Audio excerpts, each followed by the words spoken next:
আসলে বাঙালির আবেগ আর তার টিকে থাকার জেদ, এই দুটোর মধ্যে একটা অদ্ভুত রাসায়ন কাজ করে। একদল মানুষ আছেন যাদের কাছে লড়াই মানেই হলো সম্মুখ সমর, আর বাকিরা লড়ে নিঃশব্দে, কেবল অস্তিত্ব টিকিয়ে রাখার তাগিদে। এই যে কোনো এক অজানাকে আঁকড়ে ধরে বেঁচে থাকা, এটাই তো মানুষের সবচেয়ে প্রাচীন রিফ্লেক্স। কেউ ঈশ্বরকে ধরে বাঁচে, কেউ আদর্শকে। আর আমাদের এই বাংলায় অনেক হারানো মানুষের কাছে সেই বেঁচে থাকার নামটা হলো ইস্ট বেঙ্গল। বড় অবুঝ এই মন, কিছুতে মানে না হায়।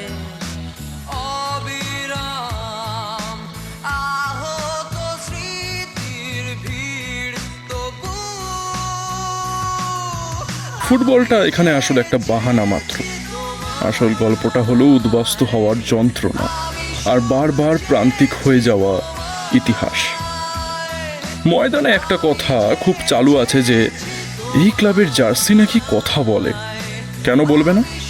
100 বছরের অবহেলা আর বঞ্চনা যদি কোনো এক কাপড়ে গিয়ে জমা হয়, তবে সেই লাল হলুদ তো আর সাধারণ পোশাক থাকে না, তা হয়ে ওঠে লড়াইয়ের এক বর্ম।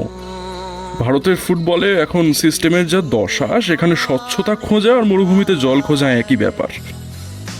কারো মুখে হাঁটু চালিয়ে দিলেও যেখানে বিচার মেলে না, সেখানে নালিশ করাটাও এখন এক ধরনের বিলাসিতা।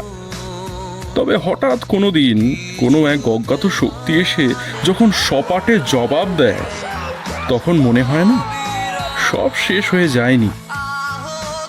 পয়েন্ট, অঙ্ক, লিগ টেবিলের সিঁড়ি নিয়ে এই ক্লাবের আয়ু মাপা অসম্ভব।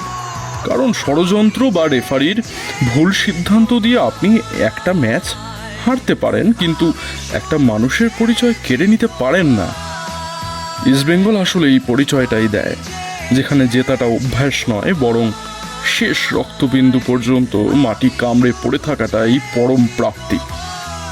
এটাই জীবনবোধ, আর এটাই সম্ভবত এই ময়দানি সংস্কৃতির আসল নির্যাস।